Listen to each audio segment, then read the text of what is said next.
जिस कांगड़ा का जिक्र इस तरीके से होता है कि इसे टूरिस्ट हब बनाएंगे।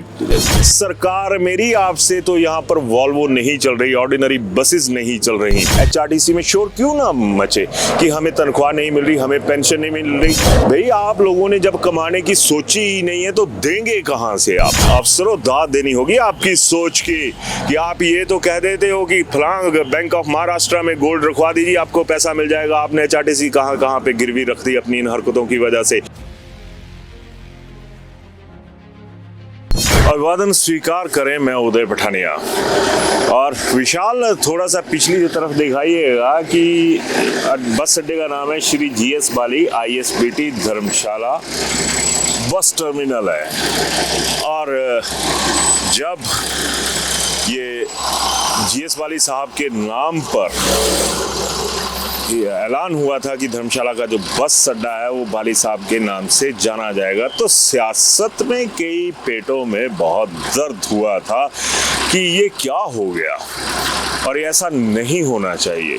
अंदर की बात है, बाहर किसी ने विरोध किया नहीं किया, लेकिन नेताओं के पेट में दर्द हुआ था जो जिंदा थे और जो चले गए थे उनके नाम पर ऑब्जेक्शन लगा इसी बस अड्डे के ऊपर। और जब आज उन्हीं नेताओं के लिए खुशखबरी है जिन्हें ऑब्जेक्शन था कि कांग्रेसियों ने आके जीएस बाली साहब के नाम का जो था उसका नामकरण बस अड्डे का कर दिया। अब हकीकत ये है कि जहां पर जीएस बाली साहब का नाम लगा हुआ है उसी बस अड्डे में बाली साहब के नाम पर एक तरह से यही कांग्रेस की सरकार एक बहुत बड़ा धब्बा लगा रही है।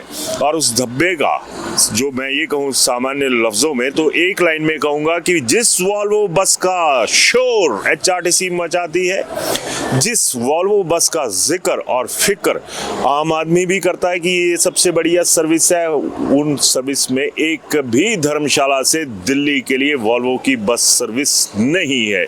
और तो और यहाँ से ऑर्डिनरी बस भी दिल्ली के लिए बंद है और ये वही जगह है जिसके साथ से वॉल्वो बसों का जो जखीरा है निजी बसों का वो रोजाना दिल्ली के लिए शुरुआत करता है।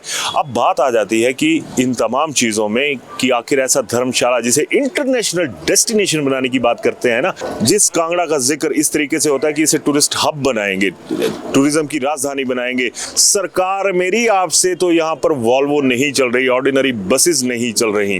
अब सवाल उठता है कि एचआरटीसी की तमाम बसें जो थी जो दिल्ली के लिए चला करती थी उन्हें बंद क्यों किया गया? सबसे बड़ा सवाल ये है। और मोटे तौर पर यह कहा जा रहा है कि यहाँ पर दिल्ली की सवारी नहीं थी, इसलिए हमारी वॉल्वो भी बंद होगी, इसलिए हमारी ऑर्डिनरी भी बंद होगी। और हकीकत ये भी है कि यहाँ पर एचआरटीसी ने इस तरह से हाथ खड़े किए हुए हैं कि जो हरियाणा रोडवेज है या पंजाब रोडवेज है उनको सवारी यहाँ से मिल रही है। हरियाणा की बस विशाल आपके पीछे भी खड़ी है, तो हरियाणा रोडवेज भी यहाँ से कमाई कर रही है, इनको सवारी मिल जाती है, लेकिन एचआरटीसी वालों को यहाँ पर सवारी नहीं मिलती है और ये लोग बसें बंद कर देते हैं। अब टूरिज्म राजधानी है ना, इसका भी सच सुन लीजिए। एक वॉल्वो, सिर्फ एक वॉल्वो धर्मशाला डिपो की है जो दिल्ली के लिए जाती है, लेकिन चलती है ये बीड़ से और बीड़ से दिल्ली इसका रूट है। और अक्सर ये होता है कि ये बस धर्मशाला भी नहीं आती और इसको बाया कांगड़ा, नगरोटा से सीधा इसको कांगड़ा भेज दिया जाता है कि आप बाहर से निकल जाइए। अब मेरा अफसरों को सलाम है एचआरटीसी के, या जो करता धरता है, या फिर उप मुख्यमंत्री मुकेश अग्निहोत्री जिनके पास इस डिपार्टमेंट का जिम्मा भी है, कि क्या कभी किसी के दिमाग में आया कि धर्मशाला जैसी जगह पे ऐसा क्या हो गया कि तमाम दिल्ली की बसें बंद कर दी। अब उन तमाम दिल्ली की बसों पे भी आता हूँ जो ऑर्डिनरी है। हिमधारा, आपने सुना होगा नाम की, हिमधारा नाम की जो हरी सी बसें थी वो भी चलती थी धर्मशाला से, वो बसें भी बंद हैं।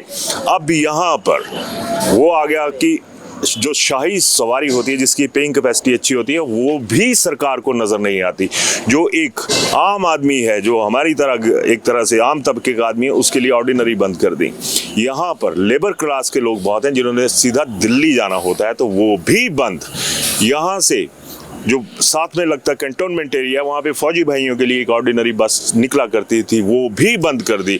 यानी धर्मशाला से हर दरवाज़ा वो बंद कर दिया गया जहाँ पर HRTC 4 पैसे कमा सकती थी। अब मेरा सवाल आप लोगों से ये है कि HRTC में शोर क्यों ना मचे कि हमें तनख्वाह नहीं मिल रही, हमें पेंशन नहीं मिल रही। भाई आप लोगों ने जब कमाने की सोची ही नहीं है तो देंगे कहाँ से आप?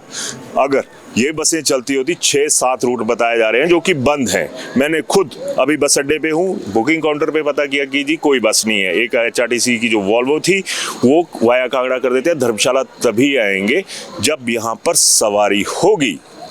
और अब 2 सवाल यहाँ पर निकल के आते हैं कि जो बीड़ से सीधा दिल्ली के लिए निकलेगा वो धर्मशाला होकर वाया कांगड़ा क्यों पहुंचेगा? कम से कम 40 किलोमीटर का फर्क वो अपनी जर्नी में क्यों बढ़ाएगा? क्योंकि टाइम की कदर होती है। HRTC के जो हुक्मरान हैं, जो अफसर हैं, जो नेता हैं, उन्हें ये पता नहीं लगता कि कमाई करें तो कैसे करें। यहाँ पर तो गंवाने वाली जो हालात हैं वो बने हुए हैं। 40 किलोमीटर वहाँ का, और धर्मशाला से मैं अक्सर जिला चंबा का जिक्र करता हूँ कि वहाँ से कुछ नहीं होता। आज की डेट में पूरे धर्मशाला की जो लीडरशिप है, जो कांगड़ा जिला की लीडरशिप है, वो नालायक साबित हो रही है कि आपके घर से प्राइवेट वॉल्वो ऑपरेटर्स जो हैं वो भर भर के सवारियाँ लेके जा रहे हैं। और आप लोगों का ये तर्क होता है कि यहाँ पर सवारी क्यों नहीं है? क्यों नहीं है? क्या आम आदमी HRTC में बैठना पसंद नहीं करता, या फिर आप आम आदमी को सुविधा देना ही पसंद नहीं करते? और ये क्या वजह है? सबसे बड़ा सवाल तो ये है कि क्या वजह है कि जब आपको इतना घाटा है तो फिर कमाई की क्यों नहीं? और जब कमाई की बात है तो फिर प्राइवेट ऑपरेटर्स को कमाने का मौका क्यों दिया जा रहा है? फिर क्यों वॉल्वो बसों को कोसते हैं कि प्राइवेट ऑपरेटर्स ऐसे चलते हैं, वैसे चलते हैं? तो आपसे खुद चला नहीं जाता, और जब खुद चलने की नौबत आती है तो आप लोगों के हाथ खड़े हो जाते हैं। तो वही चीज़ थी, अभी मैं बस अड्डे पे था, गोल्ड लोन की एक जो ऑडियो एडवर्टाइजमेंट थी वो चली हुई थी कि गोल्ड लोन रखिए और उसके अगेंस्ट हमसे पैसा लीजिए। अगर अफसरों दाद देनी होगी आपकी सोच की कि आप ये तो कह देते हो कि फलां बैंक ऑफ महाराष्ट्र में गोल्ड रखवा दीजिए आपको पैसा मिल जाएगा, आपने HRTC कहाँ पे गिरवी रख दी अपनी इन हरकतों की वजह से। सवाल सिर्फ इतना सा है कि क्यों धर्मशाला से तमाम बसें बंद कर दी। अब बात दूसरी आ जाती है कि PGI में जिनकी ट्रीटमेंट होती है उन्हें यही HRTC फ्री में सुविधा मुहैया करवाती है।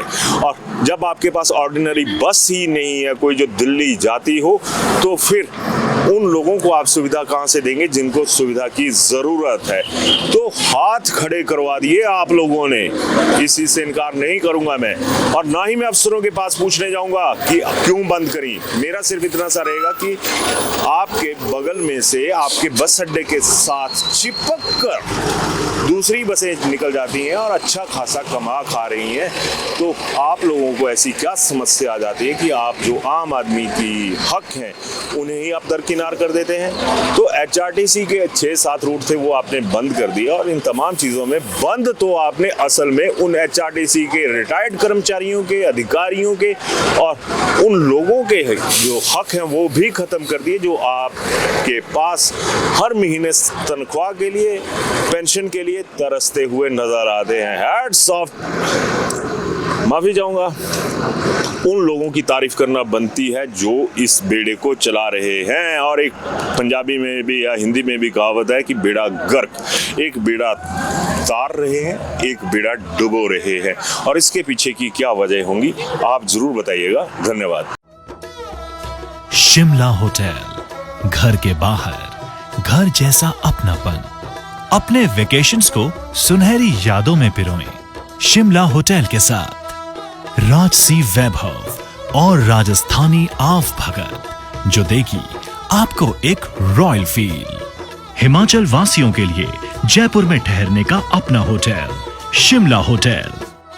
हेरिटेज अबव 1, हवा महल रोड, चांदी की टकसाल, जयपुर।